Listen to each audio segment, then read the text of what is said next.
Hi, YouTube land. This is William Ash again with a Blender demonstration video. I'm not going to call them tutorials because I guess they're not that refined. Okay, so by a request, I'm going to be making a cave, and the cave will be suitable for bringing it into a game engine and having a vehicle drive through it. There's a lot of ways I could accomplish this. I think the smart, proper way to do it would be to use some kind of Bezier curve linked to the mesh so that you can change the shape of the cave. But I'm not quite feeling like doing that this morning, so I'm just going to do a little bit of a sloppier thing. I'm going to do this using extruding. So the first thing I want to do is think, okay, what's one section of the cave going to look like? Okay, well, what I really need is a shape that's it's got a floor that will be able to be textured, and it needs to have an outside wall because, you know, in a racing game like this, you might be outside the cave. You probably want that to be modeled, and we're going to need an inside wall of the cave. So what I'm thinking is I basically got to turn this into a tunnel. Okay, so it's sort of like I need to cut a hole in here, and I need to cut a hole in here, and then I need to build the tunnel between them. Okay, so this is just the default cube. I'm gonna tab in edit mode, and I'm gonna go WS, and then I'm gonna do it again, WS. Okay, and when I do that, I subdivide my cube into 16 faces on each side. Okay. And then I'm going to go face select. I'm going to select these 4 faces. Delete. No, that's not what I want to do. Smarter way is edge select mode. I can select these 4 edges. That's holding shift and selecting them. Turn on screencast keys for you. Okay. Okay, so there's one end of the cave. Now I'm going to select the other 4 edges and delete those edges. Okay, now when you delete edges like that, it takes out the vert in the middle too, so it's kind of what we wanted. Next I need to draw faces between all these. So to do that, I'm going to use the F key, that's fill. So I'm going to go into vertex select mode, select these 4 verts.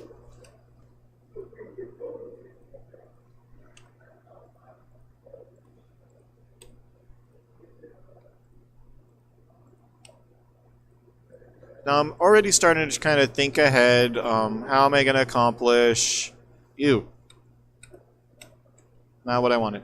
How am I going to accomplish it looking like a cave? I'm thinking I might try some randomization. That might give me some good looks.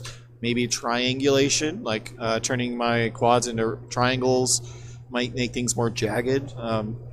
Just some like ideas. I'm just kind of thinking out loud. There's lots of ways I could do this, just like anything in 3D modeling.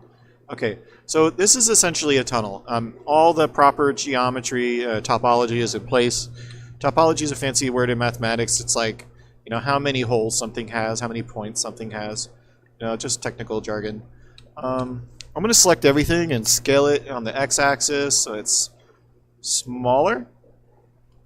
And then I'm going to make sure my transparent select tool setting, it's got limit selection to visible. Okay, I'm going to have that active, and I'm going to circle select all these bottom verts.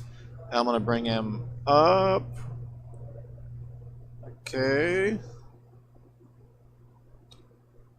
And then A to deselect. And that's looking pretty good. Okay, now I select it all, and let's try scaling X a little bit more.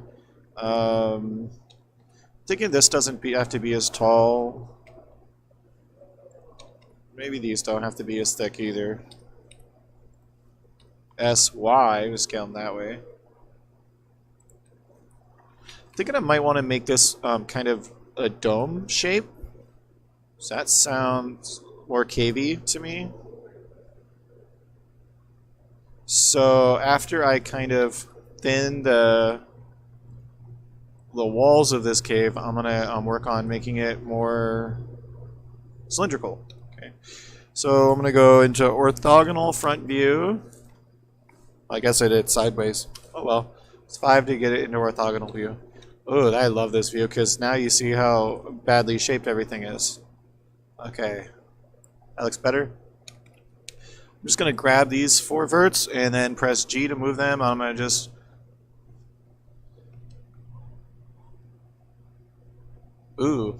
pipeline might be good. Yeah. The student was saying, hey, there's this pipeline tool in Unity that's pretty good for this. And yeah, looks like probably what the guy wants. But anyways, I'm going to keep building this in Blender because, you know, William Ash does what he does.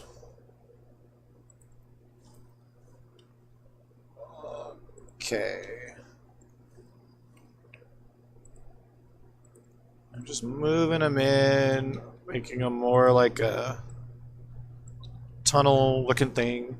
Now what I'm realizing is that my geometry is symmetrical, so that is like right away, okay, I should be adding a mirror modifier here. So I'm going to delete this half, and I'm going to go into my modifier menu over here, so wrench. I'm going to select mirror, and I'm going to mirror the y-axis. Okay, look at that. That looks beautiful. I love that. Okay, side view. So basically, I could take this and extrude it, and it's got the function of what the person's looking for. It's gonna make a cave. If I extrude this section, it'll just extend it, extend it, extend it, extend it. Okay, so what I'm gonna do now is turn this into something interesting. I'm gonna go into top mode, and I'm going to select these verts, and I'm gonna go E, bring it here, R, Z, which is rotating on U. I don't want to do that. Oh, first I gotta apply this modifier. Okay, apply. Tab out, apply. There we go. Alright, now my geometry is legit. It's no longer just a modifier. Now I actually have verts to work with. So now it should work if I go E, R, Z. E, R, Z. And I'm not going to be too E, R, Z. I'm not going to be too picky about this because, right, frankly, I don't think it's that important.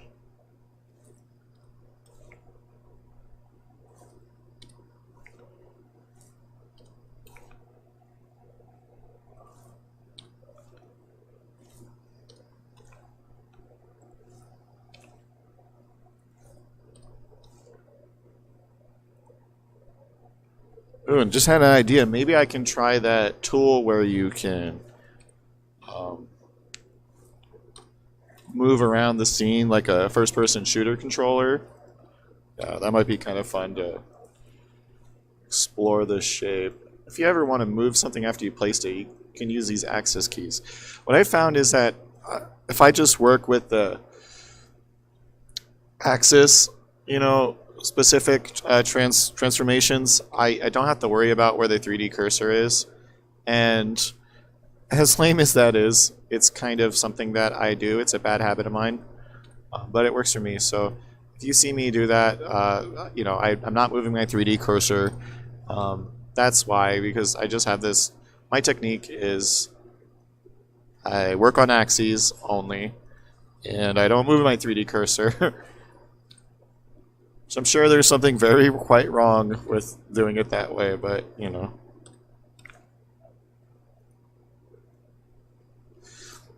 You know, we're just having fun with this.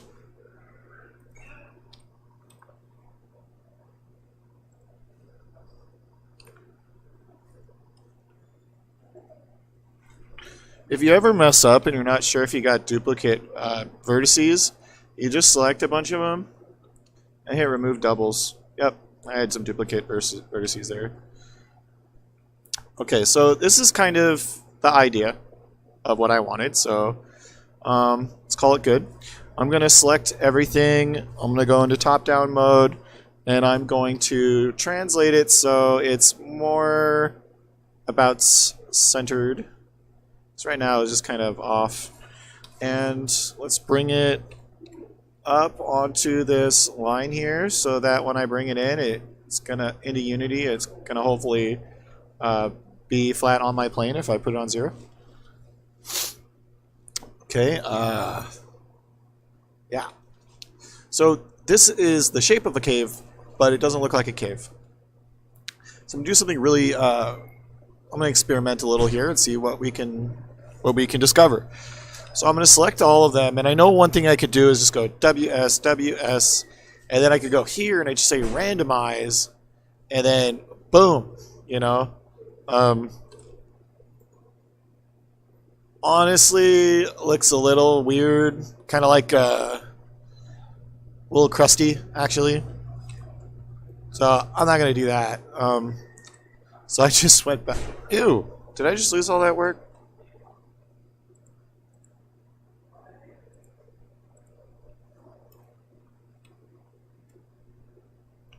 Yeah. File.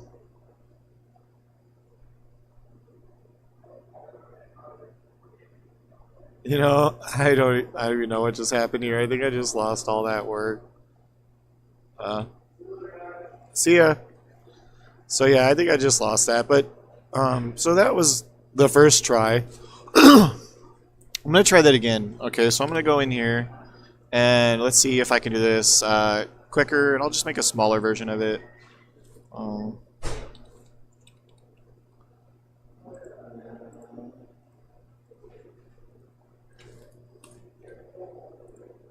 And if I don't talk as much, I could probably recreate it pretty fast.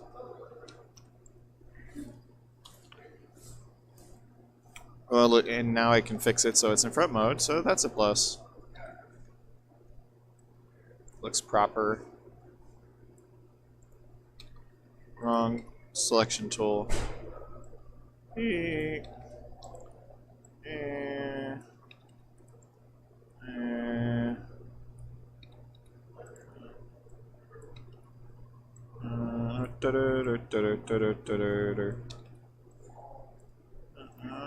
I'm only working one side because I know I'm going to be doing a little bit of a mirror modifier, so why bother?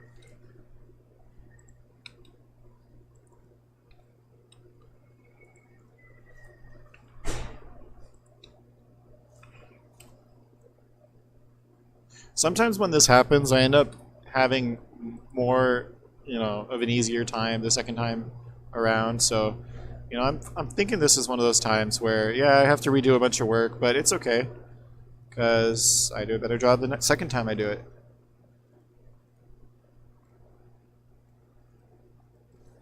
And by the way, the reason why that happened was I went into object mode and I pressed Control Z. If you do that, then it undoes all the things you just did in edit mode. So, yeah, that was an oopsie boopsie,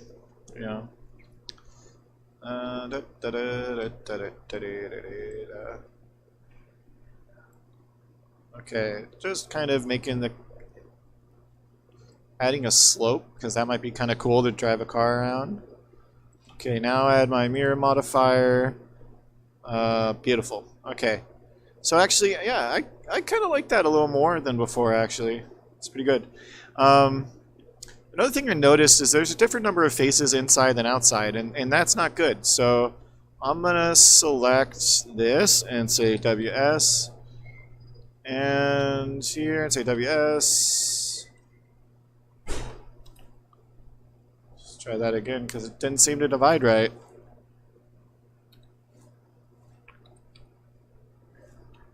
Huh.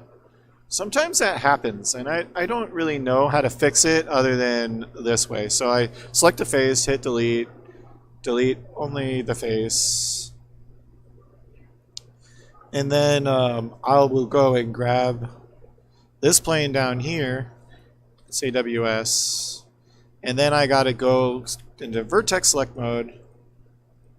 And I'm pretty sure this has something to do with the way that Blender will create these faces for me. Okay, so it looks like I'm still missing one loop in here. So to do that, I will go ahead, select mode, Control R, and hopefully that does what I want. Nope, wrong edge. See, this is kind of interesting. So I think the reason why it doesn't do that is because this isn't complete. So let's fix that. Now I got a vert in the middle, so I can grab these. There we go. When you see that kind of staticky, weird thing, that means there's a duplicate face. So what I do is I just delete that face. Apparently I had a face there, but it didn't have the right number of verts, so... If you ever select something you don't want, just hold down Shift and select it again, and then it'll undo that selection. Shift is basically the undo. It turns things into undos sometimes, not all the time. So don't quite take my word for it with that. But with circle select, for example, if you go circle select and you grab everything and say, "Oops, I didn't want that part," you can hold Shift. Or you can press C and then hold Shift down, and now it turns into a deselect tool. So it's pretty nice. I'm going to select this now and try to see if it does it. Yes, it did. Okay, so that, my friends, is a plan working. Okay, so we got 4 there, 4 there. Let's put a loop here. Going that way. Yeah. So now the inside geometry and the outside geometry is pretty similar. And that's important because, like earlier, I just subdivided the credit of this thing, and I didn't really take into account the number of verts. So that was fun, but not quite what I want. So I'm going to Shift S, put my 3D cursor here, because I'm going to do some funny transformation right now. I'm going to go S, Y, just to kind of bring it in. So I want to get those faces like a little more square. I'm going to S, Z to bring them down. And then looks like we're missing some geometry right here. So to do that, I'm going to...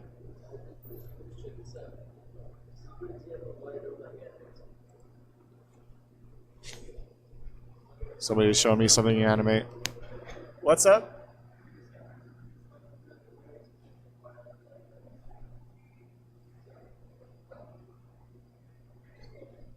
Yeah, I can't like hear anything. I'm like totally deaf in here. Sorry, folks. I'm gonna get in a classroom, so like occasionally people say things to me. Wow. Okay. Cutting in geometry. This is the knife tool. It's really handy. When you put it over a vert, it will connect it, and then you press spacebar to cut the shape.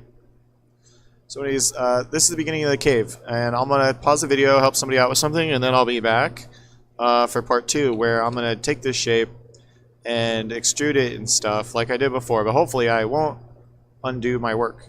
So thank you.